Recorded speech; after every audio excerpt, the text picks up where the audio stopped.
जहाँ सफाई होती है वहीं ईश्वर का वास होता है। आज मैं सफाई करूंगी उस पवित्र स्थान की जहाँ सुबह सबसे पहले दीप जलता है, हमारे घर का मंदिर। आइए सफाई को भी भक्ति का एक रूप बनाते हैं। जी हाँ, सफाई भी भक्ति का ही एक रूप है, भगवान की सेवा का ही एक रूप है। सफाई जहाँ पर होगी वहीं पर ही देवताओं का, देवियों का वास होता है। गंदगी सोचिए, जब हमें ही पसंद नहीं है तो भगवान को कैसे पसंद आएगी? वो क्यों आएंगे उस घर में जहाँ गंदगी है, जहाँ सफाई नहीं है? तो भगवान का मंदिर या अपने घर में सफाई और स्वच्छता का ध्यान रखें, क्योंकि जहाँ सफाई स्वच्छता होगी वहीं पर माँ लक्ष्मी का वास होगा और सभी देवी देवता वहां रमण करते हैं। और सबसे पहली चीज जो हम पूजा का बात करती हूँ मैं, पूजा पूजा दिया जलाना, घंटी हिलाना ही नहीं होता है। सफाई करना भी हमारी पूजा का ही एक रूप है। हमारी दैनिक दिनचर्या, हम अपने लिए भी तो सफाई करते हैं, तो क्यों हम भगवान के लिए क्यों नहीं कर सकते उस सफाई को? हमें उनके लिए, उनके स्थान को भी। ये मेरी मंथली क्लीनिंग का रूटीन है। मंथ में एक बार मैं इस रूम की सफाई करती हूँ जहाँ मेरा मंदिर है। वैसे तो मेरे पास कोई कमी नहीं है, बहुत सामान है, पर मुझसे ज्यादा सामान मेरे भगवान जी के पास है, तो उनको ये पूरा रूम लग जाता है।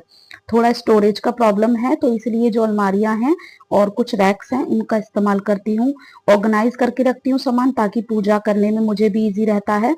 जो चीज चाहिए हैंडी रखती हूँ। गंगा जल हो गया, कुछ धार्मिक पुस्तक हो गई जो मैं पढ़ती हूँ। जैसा भी समय हो उस हिसाब से भगवान की सेवा में जो भी चीज का यूज करना होता है। ये मेरे लड्डू गोपाल जी के वस्त्र हैं, तो इस तरीके से रखती हूँ। और मंदिर की सफाई मैं वीकली करती हूँ, वो एवरी वीक होती है। एवरी सैटरडे मैं अपना मंदिर साफ करती हूँ। ये मंथली सफाई है जिसमें पूरे रूम की सफाई होती है। वैसे भी कहते हैं, पहला सुख निरोगी काया, दूजा सुख घर में हो माया, तीजा सुख कुलवंती नारी, चौथा सुख पुत्र हो आज्ञाकारी। जी हाँ, ये जो कहावत है ये हमारे बड़े बुजुर्गों के टाइम की कहावत है, बहुत पुरानी कहावत है, और मैं इसे बिल्कुल सही और सटीक मानती हूँ। आज के समय में अगर आप निरोग हैं, आपके घर बीमारियां नहीं है, बीमारियों में पैसा नहीं जा रहा, आप इस दुनिया के सबसे ज्यादा सुखी इंसान हैं। दूसरा सुख अगर आपके घर में माया, जी हाँ, लक्ष्मी का होना तो बहुत जरूरी है। जहाँ पैसा होगा, जहाँ माँ लक्ष्मी की कृपा होगी, वहीं तो सारे काम हो पाते हैं, क्योंकि आजकल सब कुछ पैसे से ही होता है। ये बात सच है, ये कहने वाली बात नहीं है, ये प्रैक्टिकली है कि हाँ, सब कुछ पैसे से होता है, तो वो भी होना जरूरी है।